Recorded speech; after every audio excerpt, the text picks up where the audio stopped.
Thank you, Pastor, and I appreciate so much the kindness and generosity of many, many people during this week, particularly not the Brady family, but the Grady family that I have been able to stay with. They have been, there they are back there. They changed positions. I was wondering if they were here tonight, okay? But they have been so kind and gracious, and so many of you have been very friendly and so forth. From the depth of my heart, I appreciate it. 1968, when I was home on furlough from Japan, I was preaching at the Marquette Manor Baptist Church in Chicago, Illinois, south side of Chicago. And I preached there on Sunday morning and Sunday night. And then Monday, Tuesday, and Wednesday, Dr. Wayne Van Gilderen, the pastor of that church, had a pastor in the Chicago area, Dr. Billy McCarroll, to come and explain to Marquette Manor Baptist Church about faith promise giving. The church did not use that particular method of giving to missions at that time, and the pastor wanted to start it. And Dr. Billy McCarroll had been a great missionary church for many, many years in Cicero, Illinois. And on Monday, Tuesday, and Wednesday, he taught about faith promise giving. I had never heard the term. I had been a pastor before I went to Japan, and so I'd been in Japan for 4 years, but I had never heard the term faith promise giving. And I listened to Dr. McCarroll, and the first thing that I noticed, and he said on Monday evening, that faith promise giving, number one, he said it is a simple plan. And he explained that you have a mission conference, you have a mission emphasis, and at a particular time, you ask every member of the church to make a commitment to give something for missions above their regular tithe and offering. And when I heard that, I thought, I like simple things, okay? Abraham Lincoln once said, God must have loved simple people. He made so many of us, okay? And I like that. I have friends that have a very difficult time preaching simple sermons. I've never had that problem. I just preach everything I know and it's simple, okay? But he said it's simple. And then he said it's successful, and I like that. I mean, after all, if you're going to do something, you might as well do it right. And he explained how that church after church, and he gave 4 or 5 illustrations of churches that had just given nominally to missions, and then they began what they call faith promise giving, and over a period of years, their faith promise or their mission giving expanded exponentially. And by the way, I could give you literally hundreds of illustrations of that happening now. I don't have time to do that. You don't want to listen to them all, okay? But he said it's successful, and I thought that's good. And then he said it's scriptural. And I thought, okay, even though it's simple and successful, if it's not scriptural, we might not do it. But if it's scriptural, if it's a method that's in the Bible, then the good thing about that is it will work in any geographical location. It will work regardless of the economic situation of the area. In other words, faith promise giving is not just for American churches, it's for churches all over the world. And doesn't matter how poor or how rich a church may be, that's irrelevant, that everybody can get involved in faith promise giving.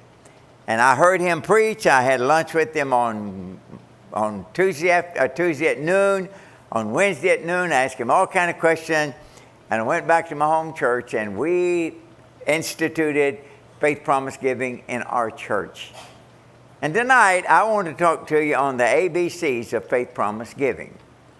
The ABCs of faith promise giving. And by the way, many churches give, there's basically 3 ways of giving to missions. Some churches just give emotionally. The only time they give to missions is when a missionary comes by and he shows his video or his slides or whatever he has, and the churches get moved emotionally, and they take an offering and they give something to mission. Now, that's emotional giving. But then most of the churches in America give by their what we call budget giving. And they take a certain percentage of the money out of their regular budget and they give that to missions. For some reason, it usually tops out at about 10% of the budget. But then faith promise giving opens up a brand new avenue for churches. I was teaching about faith promise giving many years ago in a church, and I got all excited about it because I do get excited about it because it works, okay? It's godly, it's good, it works. And one of the deacons lifted his hand and he said, "Brother Sisk, do you mean to tell me we've been giving to missions wrong all these years?" And I said, "Oh, no. There is no wrong way to give to missions. Emotional giving is not bad. For instance, if you want to get emotional tonight and give me $10,000, go ahead, get emotional, amen? If you do, at least two of us to get real emotional, okay? Emotional giving is not bad, but budget giving is better than emotional giving, because in budget giving, at least it's consistent, and every month the missionaries can expect to get what you promised to give them. But by far the best plan is faith promise giving. Because when you begin to give by faith, it literally takes the lid off of how much a church can give. I'll give you one example, okay? Brother Chappell has given this testimony many, many times. But the first faith promise commitment, our first faith promise mission conference that we had at Lancaster Baptist Church in 1991, and they were supporting 4 missionaries for $50 a month. Now that's 1991. Last year, the church gave $1.4 million to missions. They support well over 400 missionaries. Now, they don't have turnover like Ohana Baptist Church, okay? If you'd had all the members that ever been saved and baptized and so forth here, you'd have a big church, okay? A much bigger church. Thank God for it, okay? But that's just one example. And I could give you hundreds, and I don't want to do that. But tonight, I want to talk to you on the ABCs. In other words, if you've never heard of it, you've never experienced it, then that'd be good for you. You say, "Well, I've heard it many times." Okay, you're going to hear it again, okay? I heard about a little girl that went to visit her grandparents on the farm one time. And she had lived in the city all of her life. And she loved the farm. She'd throw the corn over the pigs and feed the chickens and gather eggs. And she woke up one morning and said, "Grandpa, today I'd like to milk a cow." And he said, "Now, honey, it's one thing to feed the pigs. It's one thing to gather eggs. Milking a cow, I'm not sure you'll be able to do that." But she kept begging, and finally she did something that is hard to resist. She started crying. If women and children can't get anything any other way, they can always cry, amen? And there's no defense against that. So the grandmother said, "Oh, the old cow's gentle. Let her go down and try." So the little girl got a milk pail, went down. The grandpa said, "Well, I better go see how she's doing." And he got down there, and she had the milk pail sitting in front of the cow, and the cow was drinking milk. And he said, "Hon, what in the world are you doing?" And she said, "Grandpa, I got some out, but the cow got her foot back and got it dirty, and I'm having to run it through again, okay?" Okay. So you say, "Okay, I've heard it. Okay, we're going to run it through again, okay?" Look in your Bibles, chapter 9, 2 Corinthians chapter 9. 2 Corinthians chapter 9. And I'm going to look at just 3 verses tonight, and I'm going to give you 3 things. Number 1, I want us in verse 6 to think about the principles involved in faith promise giving. The principles involved. In verse 7, we're going to think about the purposing of the giver. The purposing of the giver. In verse 8, we're going to think about the provision for the giver. So the 3 simple things, amen, the principles involved, the purposing of the giver, and then the provision for the giver. So look at verse 6. "But this I say, he which soweth sparingly shall reap also sparingly, and he which soweth bountifully shall reap also bountifully." Notice the word sowing. I did not originate this thought, but I've used it so many times I sort of claim it as my own. I love it. But here's a simple thought. Tithing is a debt I owe. When I tithe, I'm just giving back to God what is already His. That's a debt that I owe. Okay? Giving is a seed I sow. Okay? And so here we have the principles involved in sowing and reaping. Now, all of chapter 8 and all of chapter 9, and your pastor encouraged you this morning to read those chapters, and I'm sure you've done that other times and so forth. But all of chapter 8 and all of chapter 9, Paul is talking about giving and receiving. He's talking about an offering, and the offering he's talking about is for missions. It was to be given through the church at Corinth, but it was not for the church at Corinth. They were going to take this money that they were gathering together from various churches, and they were going to send this money back to the poor saints in Jerusalem. So they were supporting something outside of their own church. And when we think about supporting causes outside of our own church, we naturally think about the word missions, okay? So in chapter 8, chapter 9, he's talking about a mission offering. Now he gets down to verse 6 in chapter 9, and he starts talking about sowing and reaping. Now what's happened to Paul here? Has he gotten off of his subject? Has he gotten off of a rabbit trail like we as preachers do sometimes, get way off our sermon thinking? I remember one time preaching in West Virginia, and it must have been a good illustration.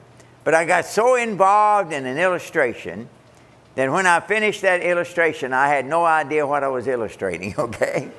I'd forgotten where I was in my sermon. And there were some people sitting on the front seat, and better be careful, because I had to say to them, can you help me find where I was in my sermon? Okay? So has Paul gotten off his subject? He's talking about giving and receiving. All of a sudden he starts talking about sowing and reaping. But he hadn't gotten off his subject. In verse 6, he's giving us an analogy. And he's saying, sowing and reaping is like giving and receiving. Or giving and receiving is like sowing and reaping. Now here's the 4 simple principles of sowing and reaping. Principle number 1, we reap what we sow. Principle number 2, we reap more than we sow. Principle number 3, we reap in proportion as we sow. Principle number 4, we reap after we sow. Guess what? All 4 of those principles apply to giving to missions. For instance, the first one, you reap what you sow. Be not deceived, God is not mocked. Whatsoever a man soweth, that shall he also reap. And if we will be real honest with ourselves tonight, most of us will have to admit that we spend most of our time, most of our God-given talent, and most of our treasure for temporal, materialistic things. Guess what we're going to reap? Temporal, materialistic things. If we want anything to last for eternity, then we're going to have to start using our time, our talent, and our treasures for spiritual, eternal things. And that's the reason Jesus said to his disciples, lay not up for yourself treasures on earth where moth and rust do corrupt, where thieves break through and steal.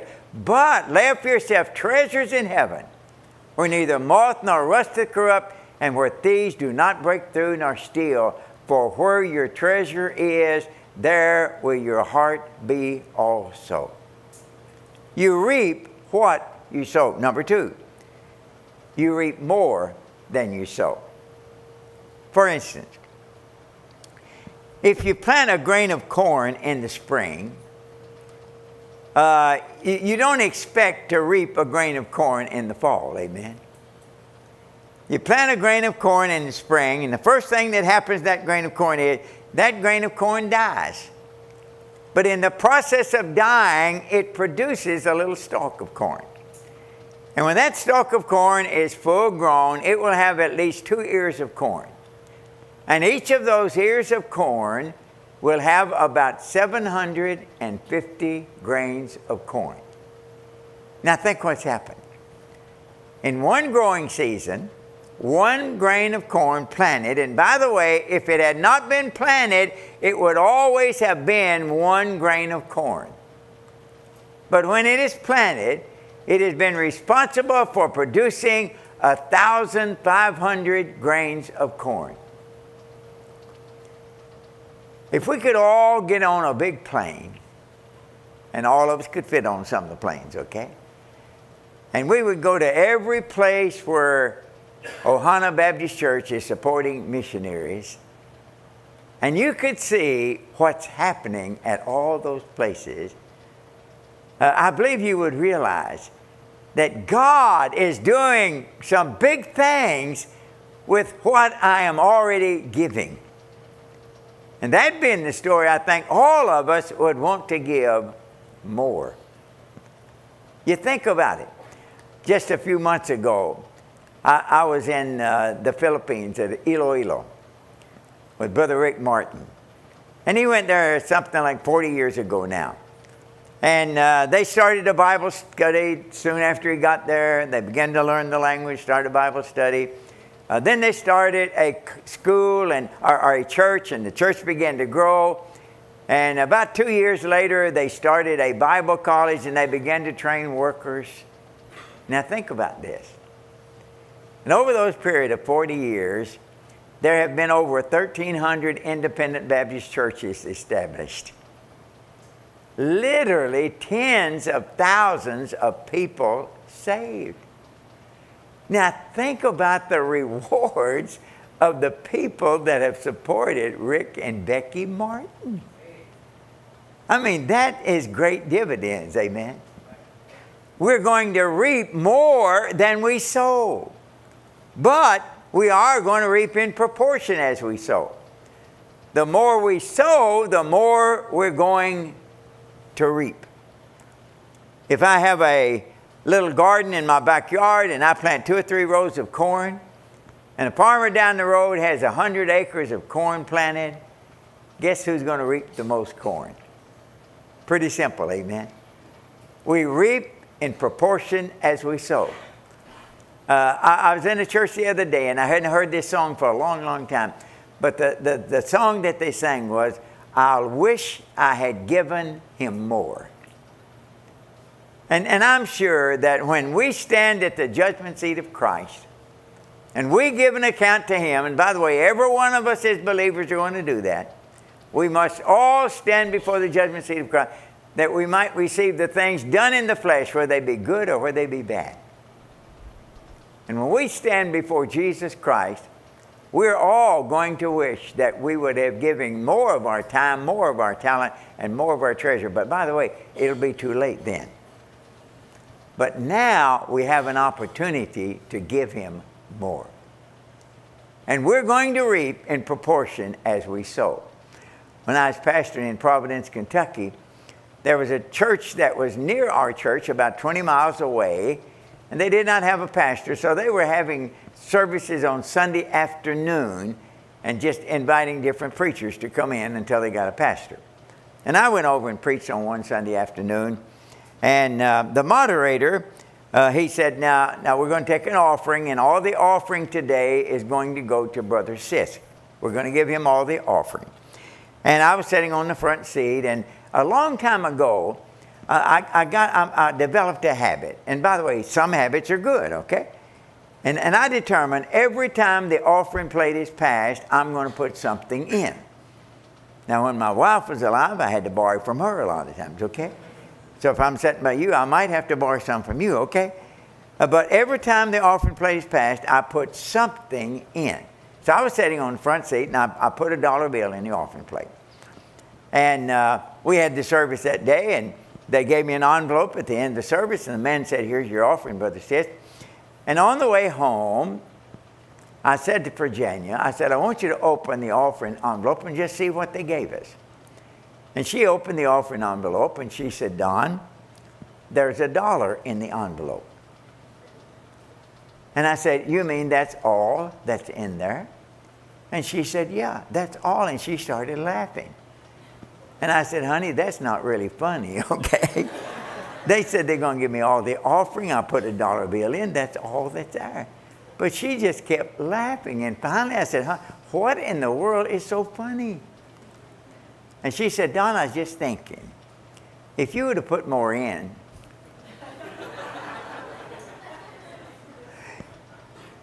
you'd have gotten more out.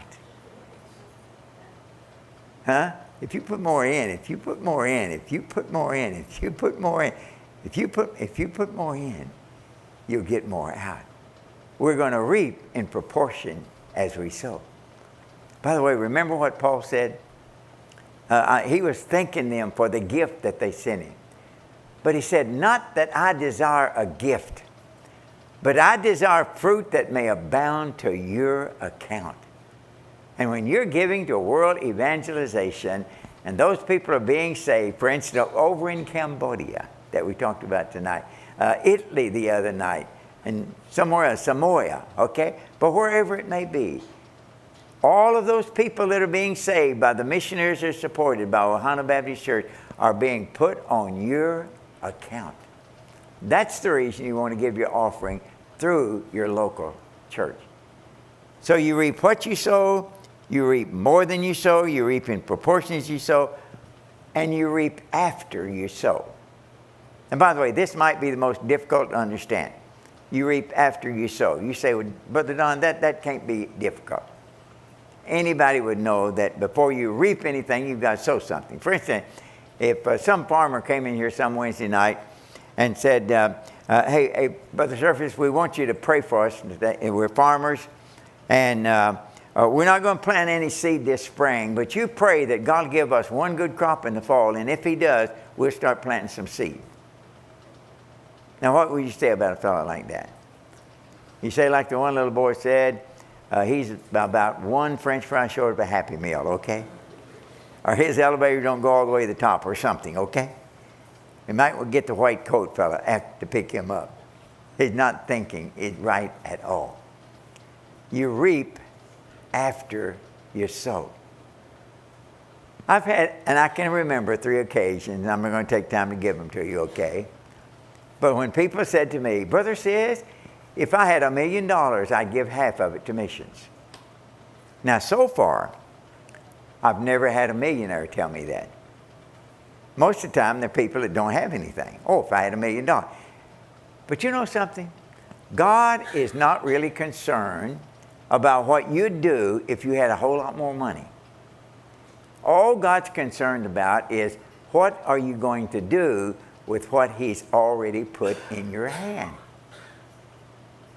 And by the way, the sequence is always the same. Bring you all the tithes in the storehouse and see if I will not open the windows of heaven. Give, and it shall be given unto you. So there's the 4 principles of faith, promise, giving. You reap what you sow. You reap more than you sow. You reap in proportion as you sow. And you reap after you sow. Now look at verse 7. You have your Bibles open? Read verse 7 with me. Let's all read that together. Verse 7. Everybody together, orally, okay? Every man according as he purposeth in his heart, so let him give. Not grudgingly or of necessity, for God loveth a cheerful giver. Look at that. Paul is writing to the church at Corinth. And he's writing about them to give to missions. And here in verse 7 he says, every man. And it literally means every man, every woman, every boy, every girl.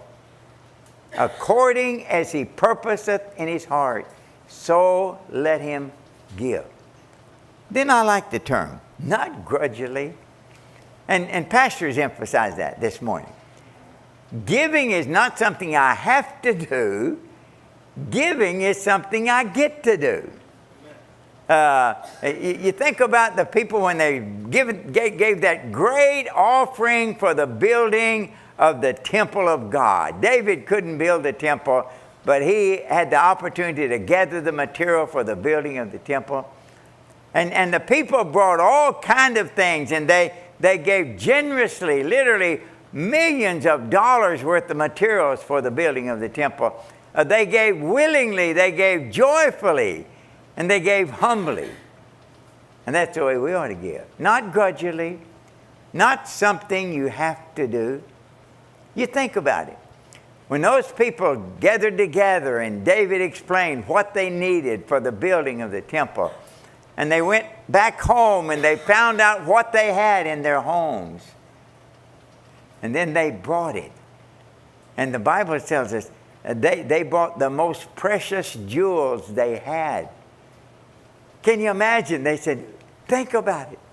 We have an opportunity to make a contribution to build this great temple to the glory of our God.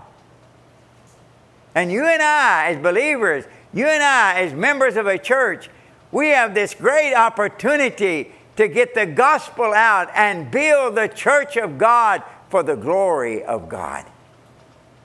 In other words, not grudgingly, not necessity. And then I like the statement. God loves a cheerful giver. A hilarious giver, okay? Somebody that just gets excited about giving.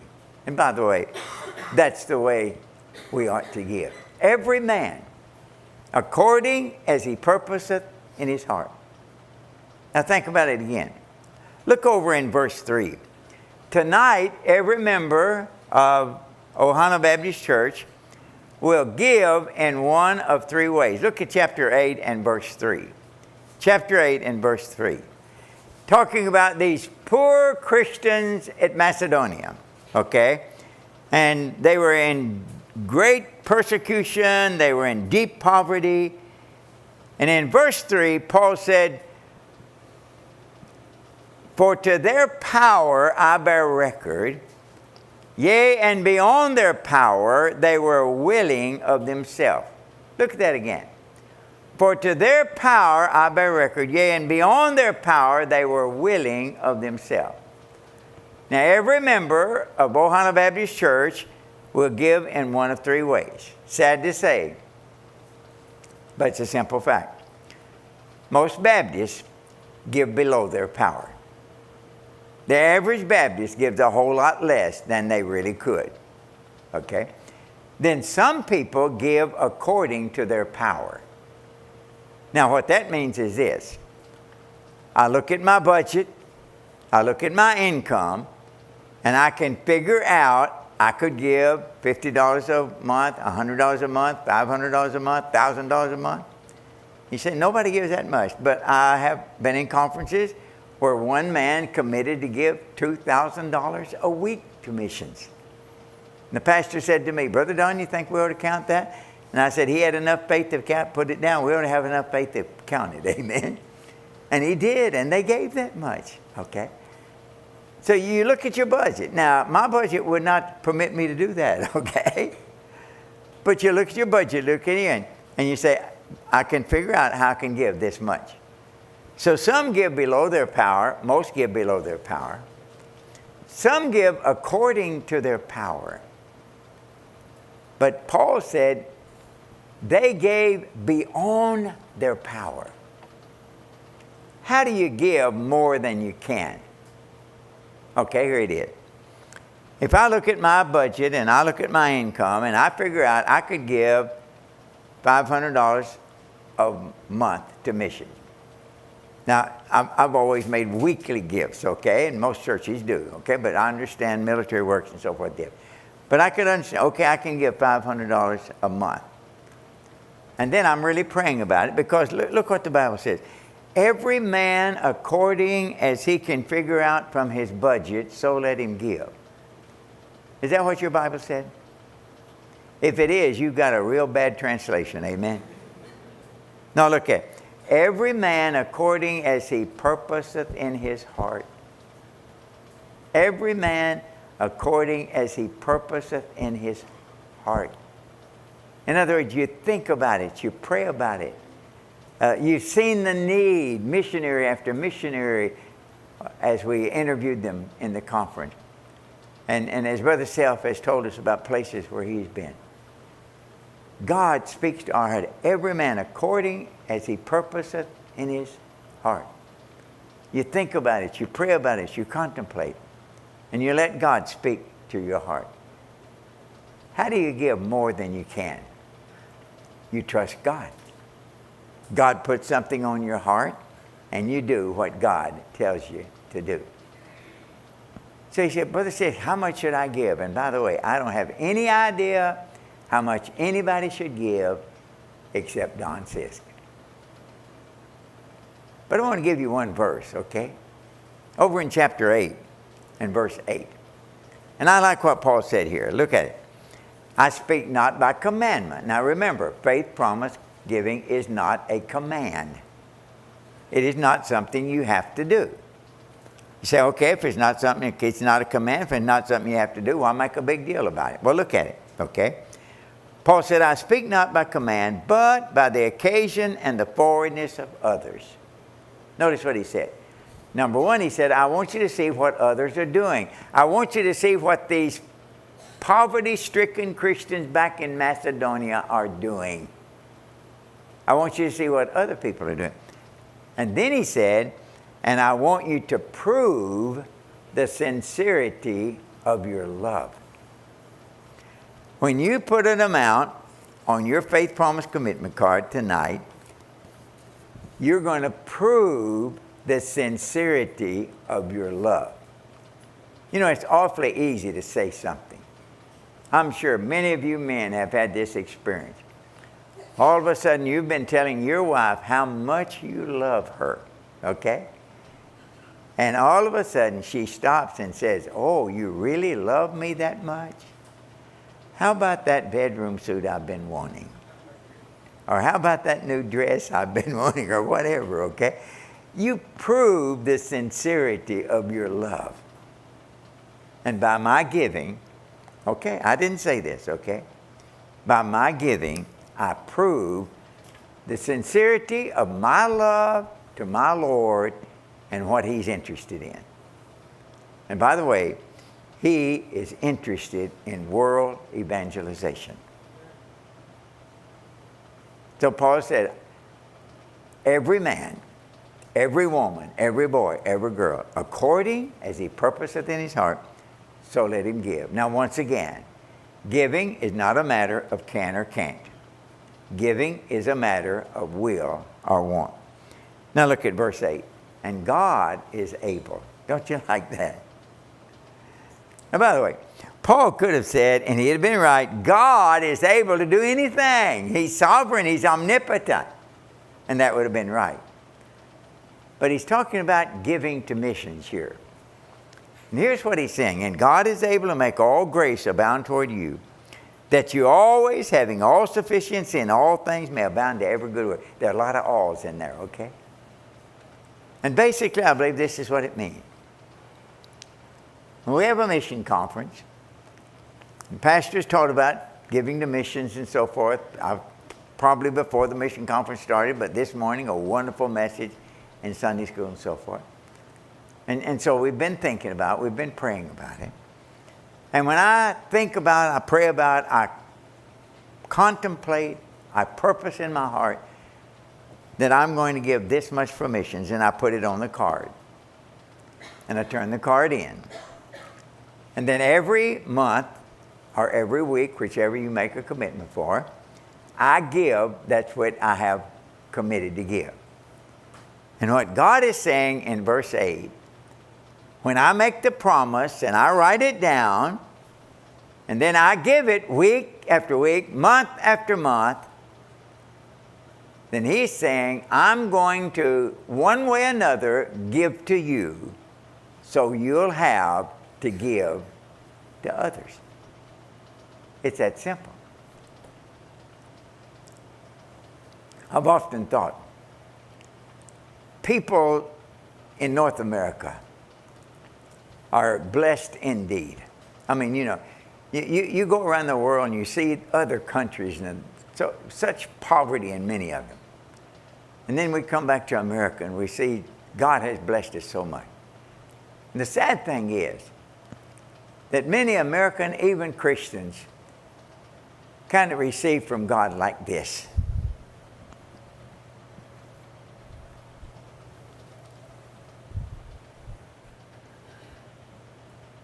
But isn't it wonderful that a lot of you have learned to receive from God like this?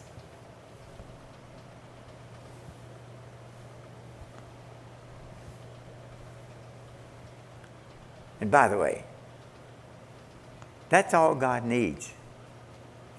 It's just some people that will be a channel of His blessings. And by the way, God will give a whole lot more through you than He will just to you. And sometimes when we have a great need, and missions is a great need, it takes a lot of money. You get the idea, wouldn't it be great if God would give us a lot of millionaires? And by the way, if somebody's a millionaire and they want to join Ohana Baptist Church, you won't reject them just because they're a millionaire, amen? But the bottom line is, God doesn't necessarily need millionaires. All God needs is just some channels. And when He can find some channels, there's no limit to how much He might give through us to a lost and dying world. In our first church that we started in Japan, the Sydney Newtown Baptist Church, we had a young lady saved. She was in, I think she was second year of junior high school.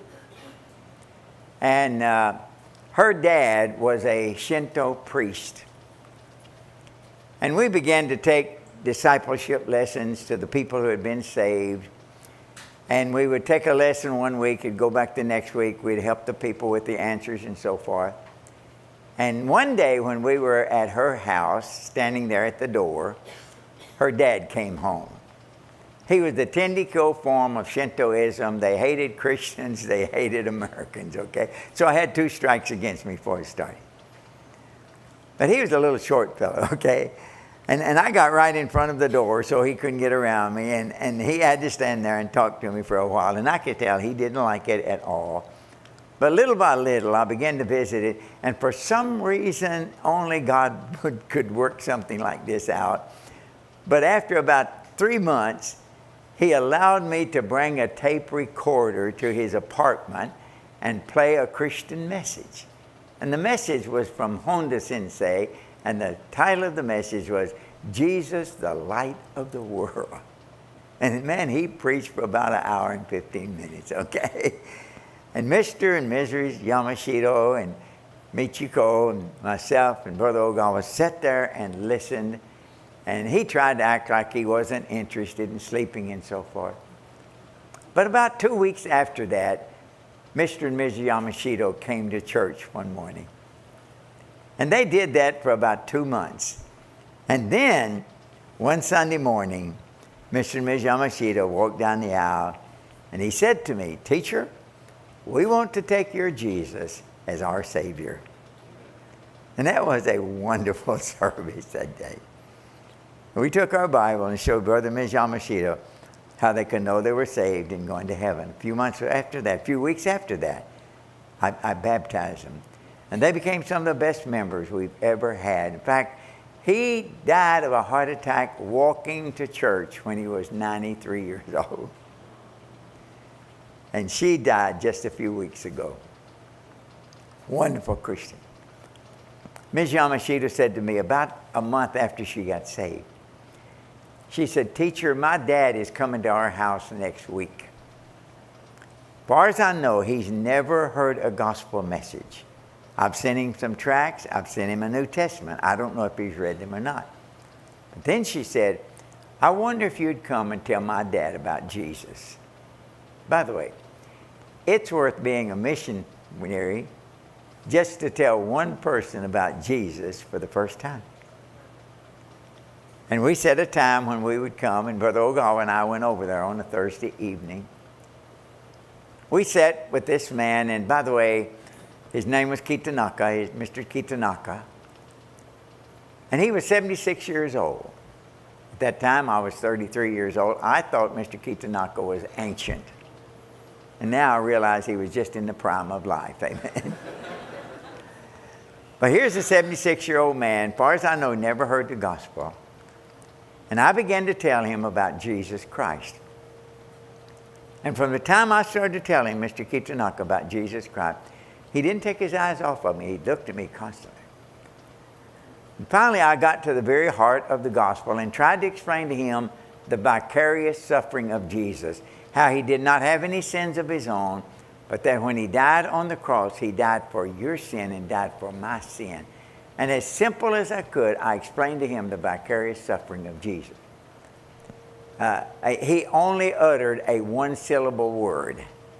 And the one-syllable word was height. And if you're talking to Japanese and they're not saying height, they're not listening, okay? And if they're talking to you and you're not saying hi, they'll stop and say, are you listening? Okay. So hi literally means, go ahead, I understand, I know what you're talking about. Height. I explained to him the significance of the burial of Jesus. And again, height, height, height. Then I said, but on Sunday morning, they went out to look for the body of Jesus. And when they found that the stone had been rolled away from the face of the tomb, and in that empty tomb, there was no Jesus. He had been resurrected from the dead. And that's beautiful in any language. Shi no naka kara yomigarimashita. And when I said that, with tears in his eyes, he looked at me and he said, Sensei, sono hanawashi wa hontou desu ka? Teacher, are you telling me a real story?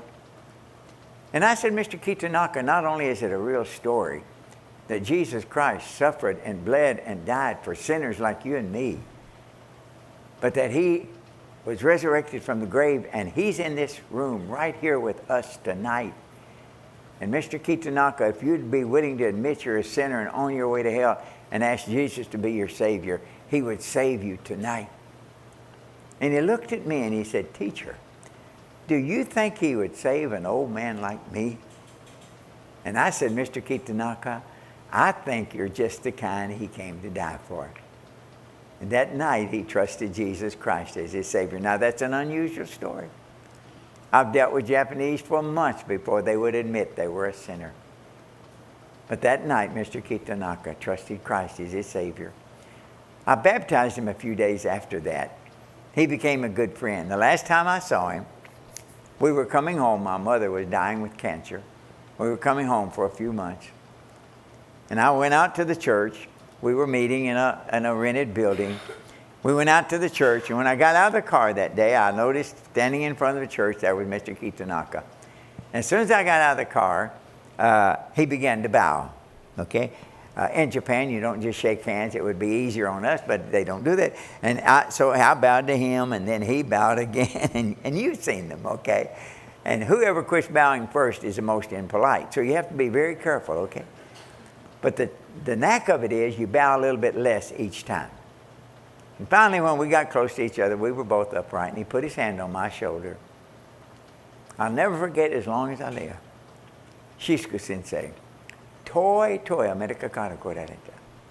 Ware ni Iesam ni tsuite oshieta.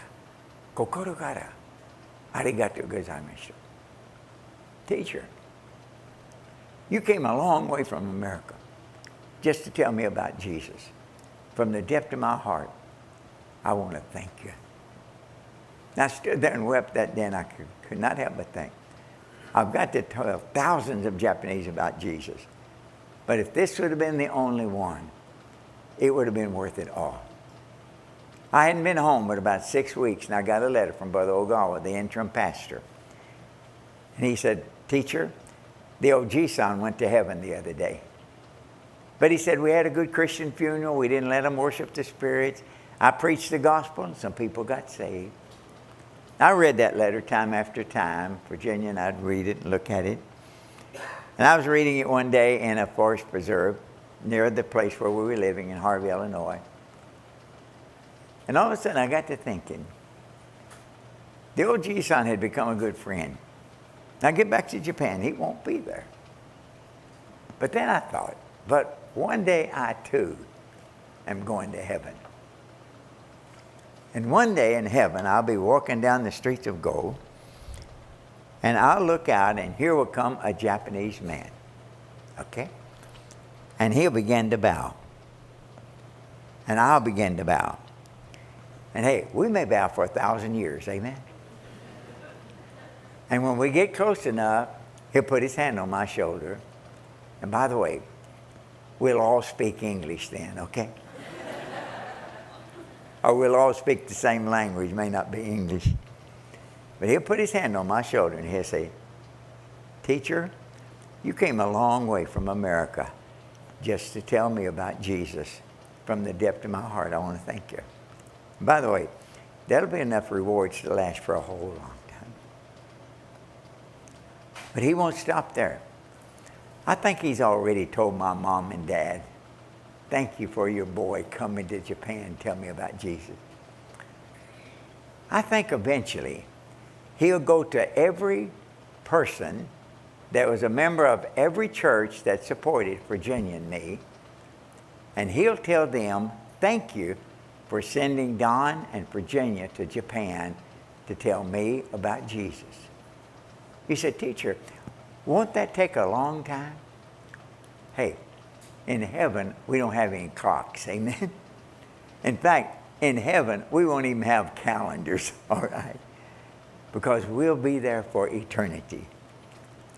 And we're going to have eternity just to rejoice about all of those that have been saved because we gave, we prayed, we went.